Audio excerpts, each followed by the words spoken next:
Assalamualaikum warahmatullahi wabarakatuh. Perkenalkan, kami dari kelompok 2 yang akan mempresentasikan hasil diskusi kami terkait komunikasi bisnis. Dan saya, Nur Hasanah, dengan link 6120 12 32 150. Komunikasi bisnis. Komunikasi bisnis dalam organisasi dapat didefinisikan sebagai pertunjukan dan penafsiran pesan di antara unit-unit komunikasi yang merupakan bagian dari suatu organisasi tertentu. Suatu organisasi terdiri dari unit-unit komunikasi dalam hubungan hierarkis antara yang satu dengan yang lainnya yang berfungsi dalam suatu lingkungan.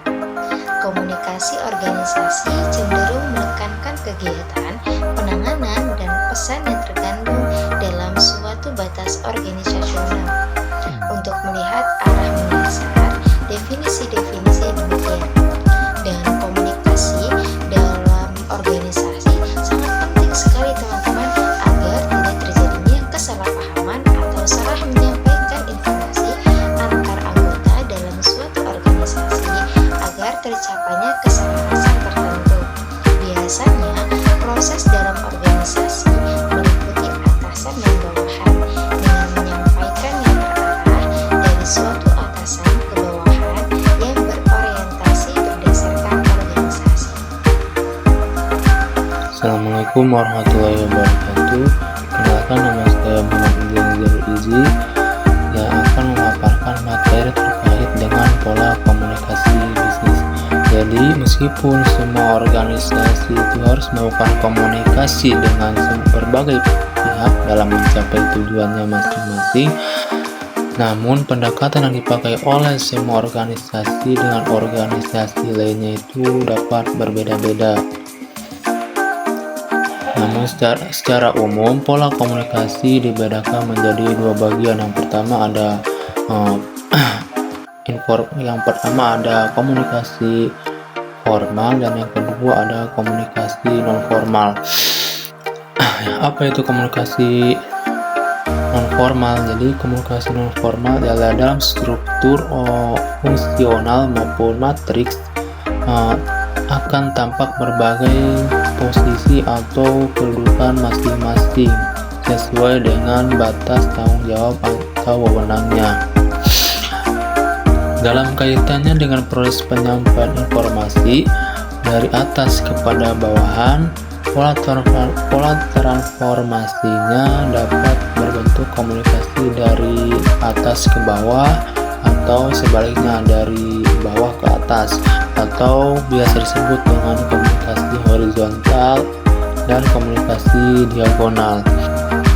Jadi contoh, kita ambil contoh dalam komunikasi non formal itu seperti percakapan santai antara mahasiswa dengan mahasiswa yang lain, istilah juga gibah, ngegosip dan lain sebagainya. Selanjutnya ialah ada tentang bagian kedua, ada komunikasi yang formal. Apa itu komunikasi formal? Jadi dalam komunikasi formal itu saluran komunikasinya ditransformasikan dari satu bagian ke bagian yang lainnya sesuai dengan jalur hierarki yang ada. Namun dalam praktiknya orang-orang dalam suatu organisasi tersebut itu bertukar informasi antara orang yang satu dengan orang lain. Oleh karena itu, keberadaan jaringan komunikasi informal dalam suatu organisasi bisnis itu tidak dapat dihindarkan. Jaringan ini juga dapat digunakan oleh para manajer untuk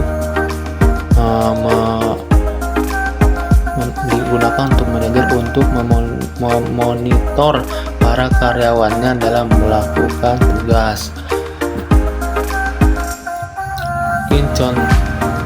Contoh simpel dari komunikasi formal ialah seperti seorang atasan memberi perintah kepada bawahannya.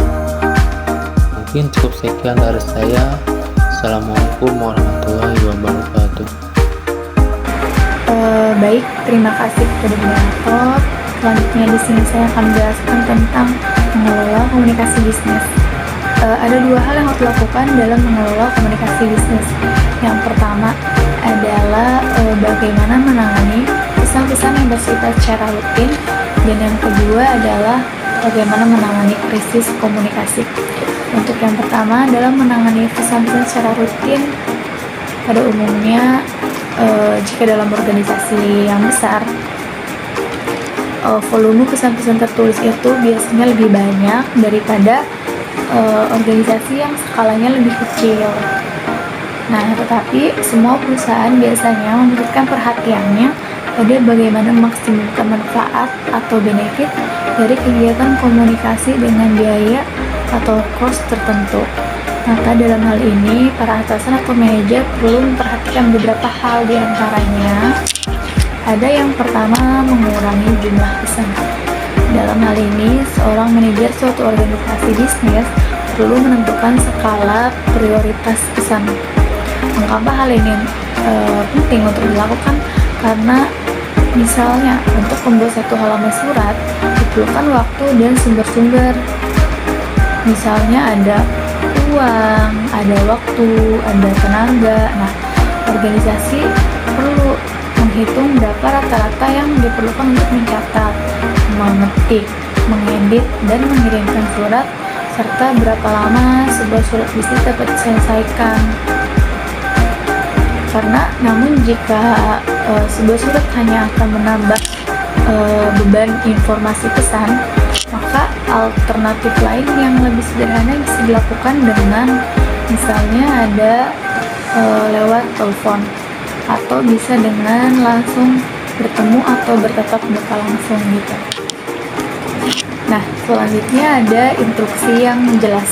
Manajer yang sekaligus sebagai komunikator juga perlu mencari kejelasan suatu pesan, karena hal ini dibutuhkan perusahaan yang terus berkembang secara dinamis, yang dimana mempengaruhi arti setiap pesan, dan terus tetap berkomunikasi dengan bawahan misalnya seperti staff secara keseluruhan, yang dimana tujuannya adalah untuk menjaga hubungan dengan anggota dan untuk memberikan feedback terhadap perkembangan suatu pesan. Yang selanjutnya ada mendelegasikan tanggung jawab. Tujuan bisnis secara keseluruhan dapat tercapai bila manajer itu mempunyai kepercayaan bahwa orang lain dapat menyelesaikan pekerjaan yang dibebankan kepada mereka. Nah, kepercayaan ini sangat penting karena seorang manajer ini harus mendelegasikan beberapa pekerjaan komunikasi kepada orang lain, dan akan sangat merepotkan jika seorang manajer terus bersikeras atau terus egois untuk mengerjakan ulang setiap pesan dengan gayanya sendiri. Yang selanjutnya ada dengan melatih petugas. Seseorang yang memegang pensil tidak otomatis menjadi seorang penulis yang baik, namun penulis yang tidak memiliki bakat alami akan menjadi penulis dengan belajar dengan baik dan konsisten. Oleh karena itu, suatu organisasi pun sangat dianjurkan untuk menyelenggarakan pelatihan keterampilan dalam berkomunikasi. Hal ini dilakukan agar meningkatkan dan memperlancar kemampuan berbahasa dan keterampilan presentasi, sehingga komunikasi menjadi lebih baik dan lancar. Selanjutnya ada yang kedua, penanganan krisis komunikasi. Cara penanganan krisis ekonomi suatu perusahaan bisnis tentu akan berbeda dengan cara penanganan krisis komunikasi dengan perusahaan lain. Namun yang jelas, krisis komunikasi ini dapat mempengaruhi terhadap masa depan produk, sekaligus reputasi perusahaan. Dan dalam kaitannya ada dua falsafah yang dapat dilakukan. Yang pertama itu adalah kita bisa dengan bersikap diam dan tidak mengatakan sesuatu, atau yang kedua kita bisa dengan mengatakan apa yang terjadi, dan hal ini harus dilakukan dengan segera mungkin. Namun beberapa ahli public relation menyarankan agar perusahaan segera menangani rumor atau masalah dalam masyarakat dengan cara menjelaskan apa yang menjadi masalahnya secara terbuka dan jelas. Tapi pada saat yang sama juga perusahaan harus terus mencari sumber masalahnya dan berusaha mengendalikannya dengan tetap tenang dan rasional dalam setiap mengambil keputusan.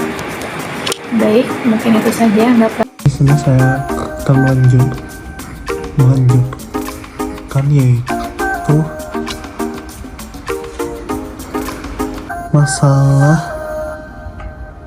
ekonomi. Masalah yang sering dihadapi organisasi adalah terkait kepuasan karyawan dalam melaksanakan komunikasi organisasi yang dapat mempengaruhi kinerja. Penyebab masalah ini adalah adanya pemahaman yang berbeda tentang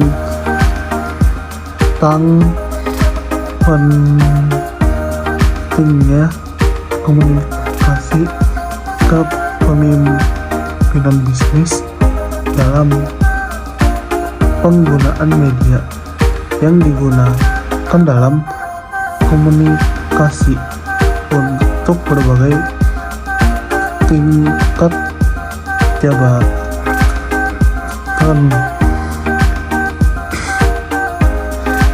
karyawan.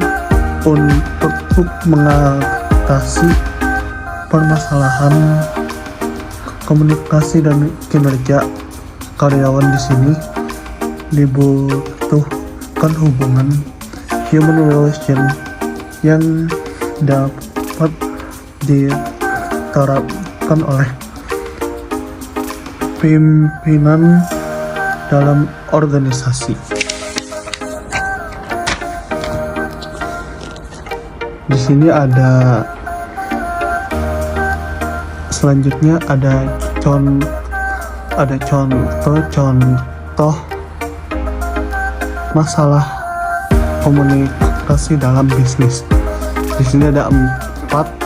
Yang pertama, kesalahpahaman antara penjual dan pembeli. Yang kedua, krisis komunikasi dalam media sosial. Yang ketiga, krisis PR di naik ke. Dan yang terakhir, pengolokan di kalangan top level manager.